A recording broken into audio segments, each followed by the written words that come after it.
அஸ்ஸலாமு அலைக்கும். நான் பாம்பேலேருந்து யாஸ்மின் பேசுகிறேன். கொல்கத்தா ஆர்ஜிகர் ஹாஸ்பிட்டலில் ஒரு டாக்டரோட மர்டர் நடந்துச்சு.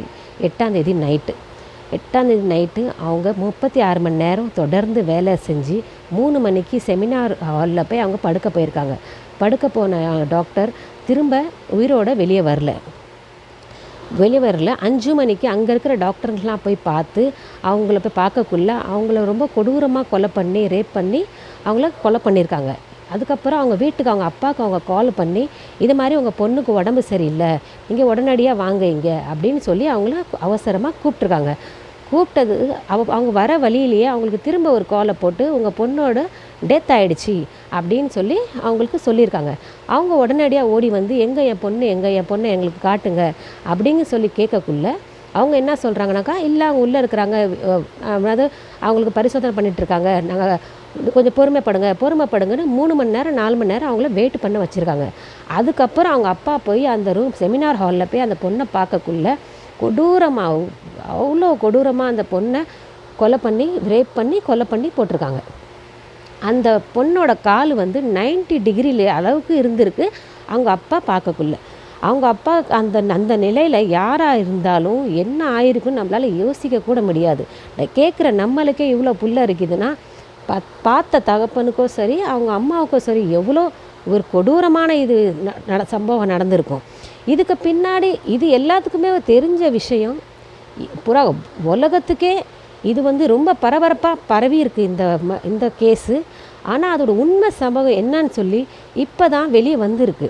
அதோட உண்மை என்னன்னா எங்களுக்கு தெரியப்பட்டது என்னன்னாக்கா, அதோட உண்மை ஏற்கனவே இது ஒரு பிளானிங் பண்ணி அவங்கள ரேப் பண்ணி மர்டர் பண்ணியிருக்காங்க. அவங்களோட நோக்கம் ரேப் பண்ணுறதுக்கு இல்லை, அவங்களோட நோக்கம் அவங்கள கொலை பண்ணுறது. ஏன்னா அந்த ஹாஸ்பிட்டலில் மருந்து சப்ளை பண்ணுற மூலமாக அவங்க ட்ரக்ஸுங்க எவ்வளோ அந்த மாதிரி போதை பொருட்கள்லாம் அவங்க அன்லீகலான பொருட்களெல்லாம் அவங்க சப்ளை பண்ணிகிட்ருக்காங்க. அந்த விஷயம் யாருக்கு தெரியப்படுதோ அங்கே இருக்கிற வாலண்டியர்களுக்கு யாருக்கு இன்னும் விஷயம் வேலை செய்கிறவங்களுக்கு யாருக்கு தெரியப்படுதோ இதுக்கு முன்னாடியும் 2-3 கொலை அந்த ஹாஸ்பிட்டலில் நடந்துருக்கு. இந்த டாக்டருக்கு அந்த விஷயம் தெரியப்பட்டதுனால இவங்க கூட பிளானை பண்ணி அந்த மாதிரி அவங்கள கொடூரமாக சாவடிச்சிருக்காங்க. அவங்க கண்ணாடியால் அவங்க கண்ணை குத்தி அவங்க கழுத்தை நெரிச்சு கழுத்தில் இது எலும்புலாம் ரொம்ப கொடூரமாக நொறுக்கி அவங்கள அந்த அளவுக்கு கொலை பண்ணியிருக்காங்க. அடிச்சதுக்கு அப்புறம்தான், செத்ததுக்கு அப்புறம் இல்லை, அடித்ததுக்கு அப்புறம்தான் அவங்கள ரேப் பண்ணியிருக்காங்க. அவங்களும் அந்த அவங்களுக்கு போராடி இருக்காங்க. அவங்க தன்னோட உயிரை காப்பாற்றுறதுக்கு ரொம்ப போராடி இருக்காங்க. ஆனால் அவங்களால உயிரை காப்பாற்ற முடியல. ஏன்னா அவங்க கழுத்தை நெரிச்சிட்டாங்க. இது ஒரு ஆள் சேர்ந்து செய்யலை, அவங்க கூட 4-5 பேர் சேர்ந்து செஞ்சுதான் போஸ்ட்மார்ட்டம் ரிப்போர்ட் வந்திருக்கு. சிபிஐ கேஸ் போயிருக்குது. அந்த சிபிஐக்காரங்களும் ஒன்றும் இது முயற்சி எடுக்கிற மாதிரியோ எந்த விஷயம் தெரியப்பட கிடையாது. இதில் என்ன தெரிய வருதுன்னா, இது எல்லாம் சேர்ந்து பிளானிங் மர்டராக இருக்குது.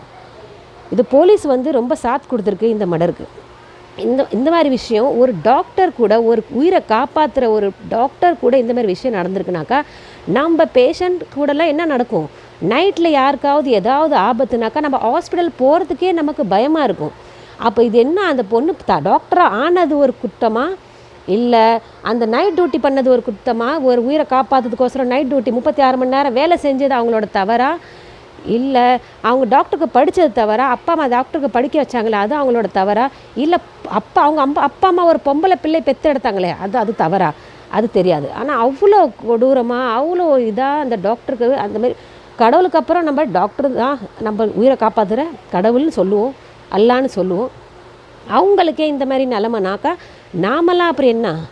நம்ம ஒரு சாதாரணமாக வெளியே போகிறதுக்கு கூட நம்மளுக்கு இப்போ யோசிக்கிறதா இருக்குது. வெளியே போனால் நம்ம திரும்ப உயிரோடு வருமா இல்லையா? ஒன்று மர்டர் ஆகிடுது, இல்லாட்டி கொலை ஆகிடுது. ஒன்று கொலை ஆகிடுது, இல்லாட்டி ரேப் ஆகிடுது. இது மாதிரி ஏதாவது ஒன்று நடந்துக்கிட்டே தான் இருக்குது. அதுக்கு காரணம் என்ன? நம்மளோட இந்தியா கவர்மெண்ட்டு சரி கிடையாது. இந்தியா கவர்மெண்ட்டு சரியில்லாதனால தான் இந்தமாரி வேலைலாம் நடக்குது. வெளி சைடில் நம்ம எவ்வளோ பார்த்துருக்கோம், துபாய், சவுதி, குவைத்து, அங்கெல்லாம் இது மாதிரிலாம் எந்த விஷயமும் நடக்கிறது கிடையாது. ஏன்னா அங்கே அது கானூன் ரொம்ப ஸ்ட்ரிக்கு. நம்மளது ஒன்றுமே அந்த கானூன் ஸ்ட்ரிக்கு கிடையாது. யார் வேணாலும் எதை வேணாலும் அவங்க மனசில் நினச்சதுபடி செய்யலாம். என்னன்னா பணம் காசு வச்சுருக்கோம், உள்ளே போனால் 3 மாதத்துல வெளியே வந்துடுவான். அவனுக்கு தெரியும் என்னோடய டார்கெட்டு முடிஞ்சிடுச்சு, அதனால் நான் உள்ளே ரெஸ்ட் எடுத்து நான் வெளியே வந்துடுவேன். அவங்களுக்கு நல்ல நல்ல சாப்பாடு, அவங்களுக்கு நல்ல விதமாக உள்ளே போகும், அவங்க வெளியவும் வந்துடுவாங்க. கஷ்டக்காரன் என்ன பண்ணுவான், அப்படியே அந்த தவறு செஞ்சுட்டானாக்கா இவன் 3 மாதம் இருப்பான், அவன் 3 வருஷம் இருப்பான். ஆனால் அவனும் தன்னால் வெளியே வந்துடுவான், அவங்களும் உயிரோடு இருப்பாங்க. இது ஆனால் யார் பிள்ளை போச்சோ, யாரோட எது அவங்க வீட்டில் என்ன துக்கம் இருக்கோ அந்த துக்கம் யாருக்கும் வாபஸ் கிடைக்க போகிறது கிடையாது. என்னோடய நோக்கம் என்னன்னாக்கா, நான் எதை சொல்ல வரேன்னு நான் அதை உங்களுக்கு சொல்கிறேன். இன்றைக்கி காலையில் 8 மணிலேருந்து நாளைக்கு காலையில் 8 மணி வரைக்கும் இது போராட்டம் பண்ணுறதா கிளம்பியிருக்காங்க. போராட்டம் ஏன் பண்ணுறீங்க, எதுக்கு பண்ணணும், நம்ம ஏன் கவர்மெண்ட்டுக்கிட்ட போய் அழுவணும், நம்ம கவர்மெண்ட்டு நம்மளுக்கு சாத்து தராது. ஹலோ, நான் என்ன சொல்ல வரேன்னா, முக்கியமான நான் சொல்ல வர விஷயம் என்னென்னா, நம்ம போராட்டம் பண்ணி என்ன ஒரு பிரயோஜனமும் கிடையாது. ஏன்னா அந்த போராட்டத்தில் நம்ம இதுக்கு முன்னே எத்தனையோ இது மாதிரி ரேப்பு நடந்திருக்கு, எத்தனையோ கொலை நடந்திருக்கு. எந்த போராட்டத்தாலையும் நம்ம கவர்மெண்ட் நம்ம பேச்சு எதுக்குமே நம்மளுக்கு சபைக்கு வர்றது இல்லை. ஏன்னா கவர்மெண்ட் என்ன ரூல்ஸ் பண்ணுதோ அந்த தான் நடக்கும். நம்ம ஏன் போராட்டம் பண்ணி அந்த கவர்மெண்ட்டுக்கு நம்ம இன்னும் உற்சாகம் இதுக்கு கொடுக்கணும்? இதுதான் நான் சொல்கிறது. ஒரே விஷயம் சொல்ல வரேனாக்கா, நம்ம தான் அவங்கள எடுக்கிறோம், அவங்க நம்மளை எடுக்கலை. அப்படி இருக்கிறப்ப நம்ம எதுக்கு அவங்கள்ட்ட போய் விழணும், நம்ம எதுக்கு அவங்களுக்கு போய் மோர்ச்சா தூக்கணும், நம்ம எதுக்கு அவங்களுக்கு போராட்டம் பண்ணணும்?